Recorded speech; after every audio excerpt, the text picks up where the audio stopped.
For instance, for me, I've been really lucky enough to be involved in facilitating and organising 3 marriage proposals that we had at the FBO. Oh, wow. Trying to organise those, keeping the customer happy, keeping everything under wraps as well, and coordinating all of those bits.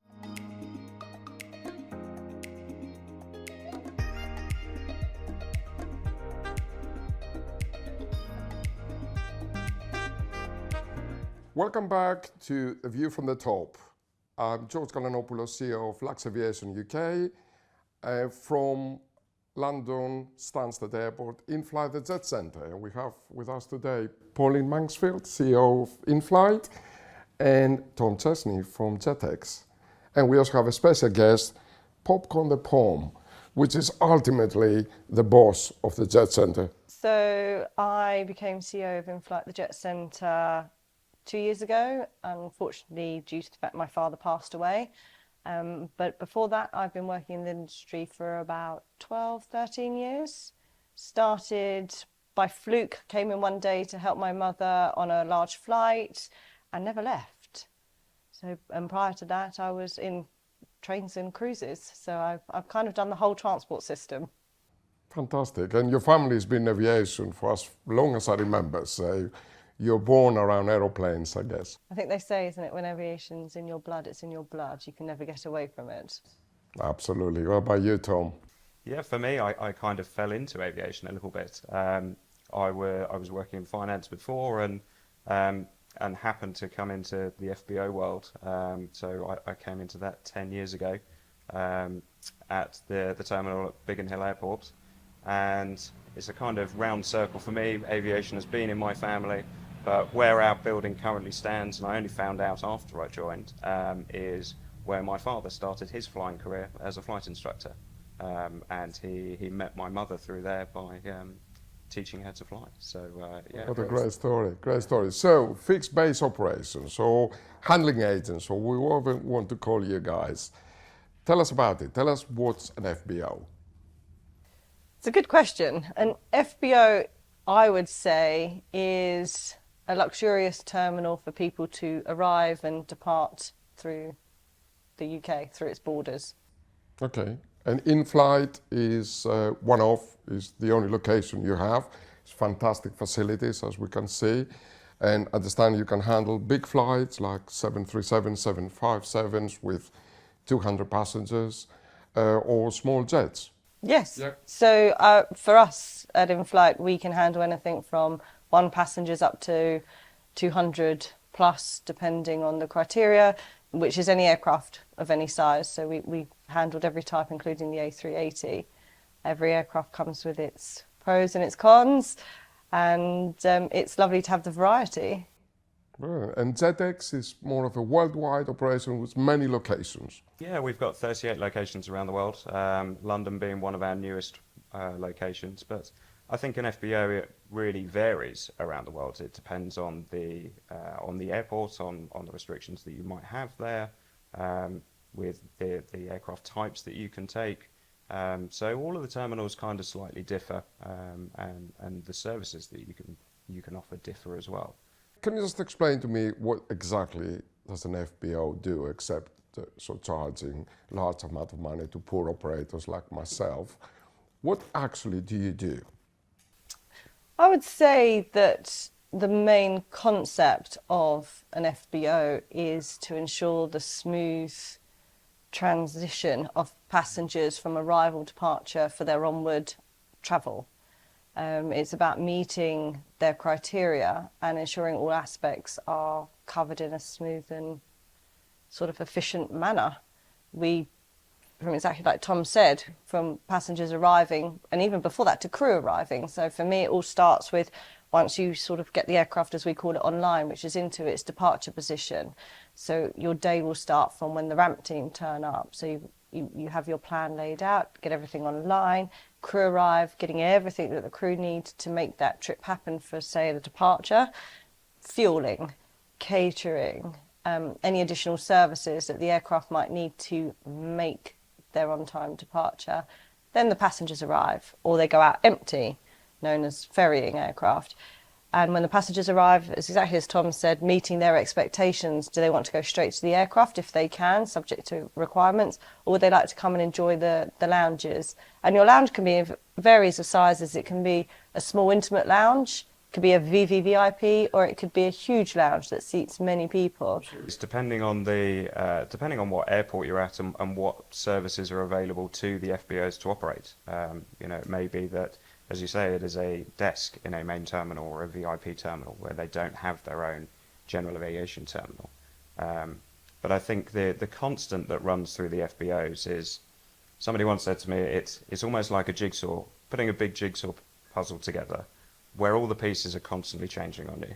So you are constantly trying to coordinate all these services for the flights coming through. We all know in our industry that it is not scheduled, it doesn't stick to the same time, and that presents challenges for us with changing the movements, whether it be the ramp movements, whether it be in the passenger lounges themselves. But I think what we all try and do is just look at the questions of what if this were to happen, and what would we do if it does, and to cover all the bases from that. What is the most challenging part of your job, Tom? You run a significant FBO at London Biggin Hill. What is the most difficult part of the job?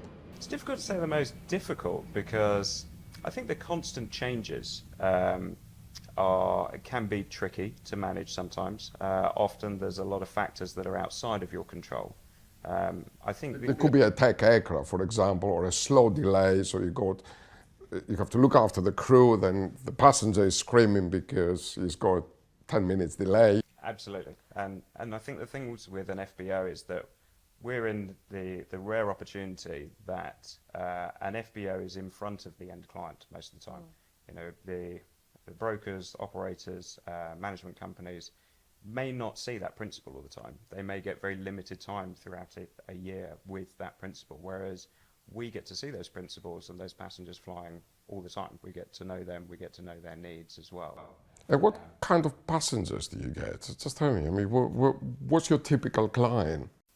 For Stansted, I would say a lot of it is the more heads of states. So we can take larger aircraft. We're not limited on what aircraft type can come into Stansted. So we see a lot of the wider bodies come in, and they tend to be carrying a lot of the head of states type of aircraft. Is that hard work? No, it comes with a different form of a challenge. They take a lot longer to do because they start earlier and finish later. And every flight of theirs is different, depends who's on board and what status the flight is. How far do you go to passenger service? Except looking after the customer that will come through your door during the time that's here, taking direct to the aircraft, look after the crew, slots and catering and everything else. How far does your service go? So when we do the larger flights, if we're doing them for a corporate, for example, we do a lot of car launches. Some of the corporates want the customers to feel that this is their facility. So we all dress up in what their representatives are going to wear. So whether that's be a shirt or the colours match, we would then go and put their logos around the facility, do all of their branding, and we won't necessarily be Inflite the Jet Centre staff. We are whichever car company it is. We'll go to that. We'll do whatever they want us to do, basically. The special requests are definitely the most challenging parts of what we do, but also the bits that I really love doing, something that's slightly out of the ordinary. Give us an example. For instance, for me, I've been really lucky enough to be involved in facilitating and organising 3 marriage proposals that we had at the FBO. Oh, wow. Trying to organise those, keeping the customer happy, keeping everything under wraps as well, and coordinating all of those bits. It's very challenging, particularly when you've got everything else going on around you as well. But those are the parts of the job that I love doing, the out of the ordinary, for people that it's a really special occasion for them, that we can go above and beyond, and do something a little bit more personalised for them, and just something that they're going to remember. To be part of that memory for them is amazing. Tell me a funny story, something that happened in all these years you've been doing this, something out of the ordinary. One event that comes back to me is we were doing a corporate event and the lead passenger was stuck in traffic, and they made the decision to depart without them because they had slot issues. It was the height of summer. The aircraft needed to get in and get out, and they didn't want to risk it, and they thought they'll just put the lead passenger onto a scheduled departure. And we boarded everyone, aircraft was taxiing, it was a big aircraft, and just as they started engines and were taxiing off, the lead passenger turned up. So we made the decision to call the towers, ask them to shut down on the taxiway. We got the passengers screened, rushed the steps down, and in the nicest way threw them on board, shut the doors and waved them off goodbye. Wasn't what I would like on the taxiway. Wouldn't want to say it was the VIP experience. It was definitely the rush through the airport. But the main thing is, you know, they got on board and they all clapped. We heard that typical clapping as you get on board, hey, you're late. And it was a real achievement that we actually managed to do it. Not in the nicest way, but the fun way. Absolutely. And you, Tom? So we had a passenger in particular that wanted food from a particular restaurant. Not normally a problem for us to do. We'll get it there in advance, but he wanted it hot directly from the kitchen. The restaurant in question didn't do that as a normal standard. Fortunately, we had some contacts at the restaurant, so we managed to give them a call. We scrambled a helicopter to fly up to London and await the catering, sent a car to the restaurant to go and pick it up, and it came back still piping hot, ready for his flight on the way. So yeah, I mean, being able to fulfil some of those challenges and requests is great. Brilliant. I guess no day is the same in your No. business. Every flight is different. Every hour is passenger different. You look at your schedule for the day, and within an hour it's changed. Well, I think that's why we're all in this business. Absolutely. We enjoy it. we love it. We enjoy it. Guys, thank you for joining us. So if anyone wants to get in contact with you, Pauline? Get hold of me at inflitejetcenter.co.uk. Tom? And Jetex.com, look for Biggin.